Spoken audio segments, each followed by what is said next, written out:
My wife just admitted that she's an alcoholic. And it doesn't stop there. I think I need to go to rehab. My heart dropped when I heard that. Came out of nowhere.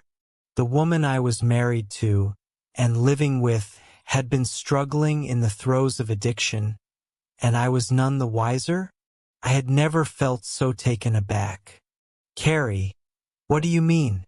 I don't understand where this is coming from, I said, gingerly taking her hand in mine. Exactly what I said. I need help, John. I've been drinking again. Like a lot. My mouth involuntarily fell open.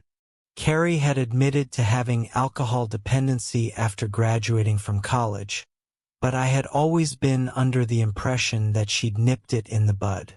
Honey, how long has this been going on? I never would have guessed if you hadn't told me, I replied, taking a step back. I know, she said, tears welling in her eyes. It's been 6 months. I've been drinking vodka to hide the smell. That nightly glass of wine. It's actually cranberry juice and Smirnoff. I've been throwing the empty bottles in the dumpster behind my work so you wouldn't catch on. I'm sorry that I kept this from you. I really am. I just couldn't bear the thought of losing you over it. Carrie broke down, tears streaking down her cheeks. Hey, I would never leave you over something like that. You are the love of my life. We'll get through this together? I reassured her, gently rubbing her back. Really? That makes me so happy to hear. She wrapped her arms around me, and she stayed there for a long time, sobbing into my shirt. Thank you for being so accepting. I needed that, Carrie said, finally pulling away. That's what I'm here for. I'll support you no matter what. But there's something that I need to know. Anything for you. I need you to be honest with me. Is that all you're hiding? Her eyes widened, and I could see the wheels turning in her head. No, this was it. There's nothing else going on. Carrie, don't lie to me. We've been married for 13 years. I know when you're not telling the truth. Fine.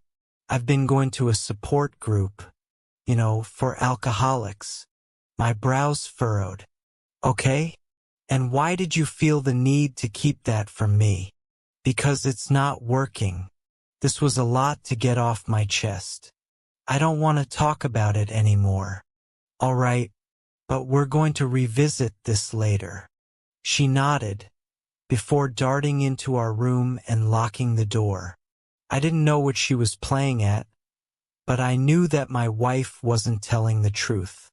Not all of it, at least, and I was determined to find out what she was hiding. Now, I wish I would have just left her alone. Carrie didn't check herself into rehab right away. She said that she had to make some preparations before being admitted. No problem there. What was an issue was the late nights that she would spend out with people she claimed to be friends or coworkers or family. I knew better. Each time Carrie would tell me that she was coming home late, I'd check her location.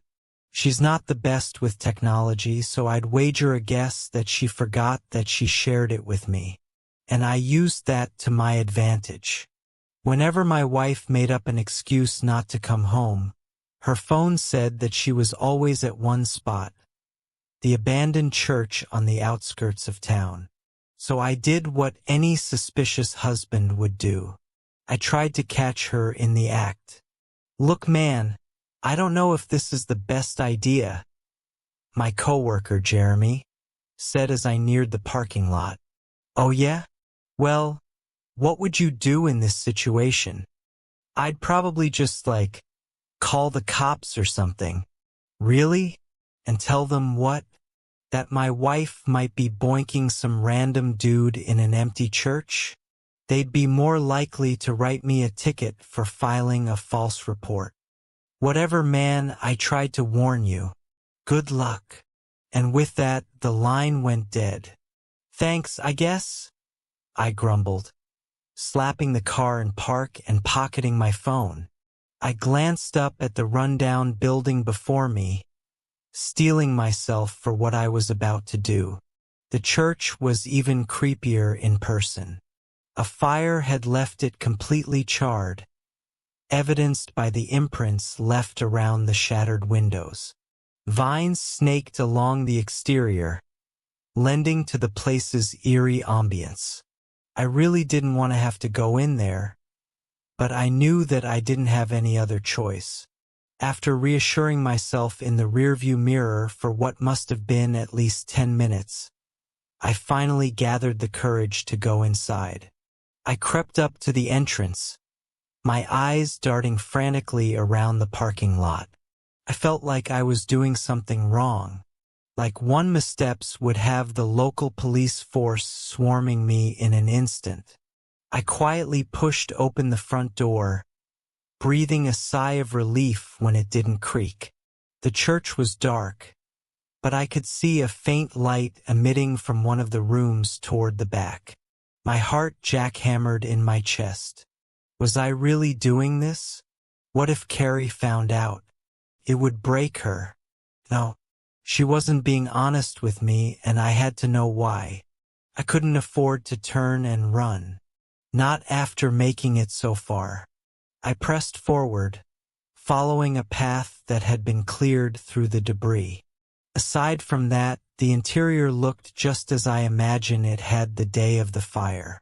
Everything had been burnt to a crisp, save for a marble statue of the Virgin Mary near what used to be a stained glass window. I shuddered when I saw it. It felt as if its eyes were following me around the room, casting judgment on me. After a painstakingly long time trying to remain silent, I finally made it to the source of the light. I cautiously peeked my head around the corner to what I assumed was someone's hollowed-out office. What I saw still haunts me to this day. Carrie, along with about 4 other pale figures in hooded robes, were gathered around a man's flayed corpse. His organs had been carved out, and the group was chanting in an unintelligible language. Beneath the body lay what appeared to be a pentagram. I ducked out of view, clutching my chest and trying to stifle my breathing. This couldn't be happening. I began to question everything I knew about my wife. I couldn't believe what I had just seen. I did the only logical thing I could do at that moment. I hightailed it out of there.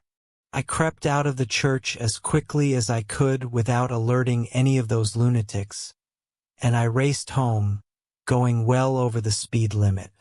Once I arrived back at the house, I tried my best to steady myself. Hot tears stung my eyes as I pulled out my phone. I didn't want to do it, but I knew that I had to. I steeled my resolve, and I called the police on my wife. "Hello, 911. What is your emergency? I think I just saw a cult ritual. There was this guy, and he was dash."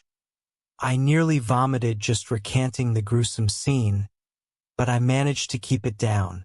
"The man, he was dead. Please, you have to send someone. It was at the old church on 5th Avenue. "All right, sir, stay calm. I'm sending a squad car. Are you in the vicinity?" "What?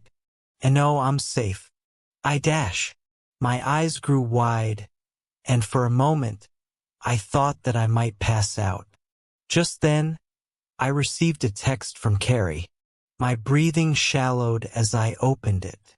There was a picture, one of my car sitting in the church parking lot. It was followed by a close-up of me in the driver's seat.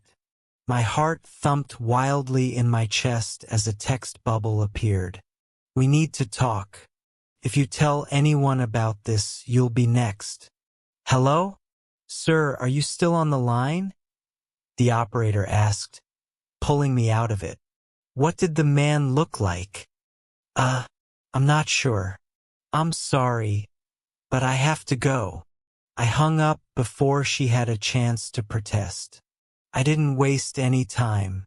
I packed what I could in the few precious minutes that I had, and I left. I have a feeling that I just messed with some very powerful people. I'm going to get as far away from that town as possible, no matter the cost. I'm not sure what's next for me. All I know is that I don't want to end up like that man with his chest open for all to see, lying on the floor of an abandoned church.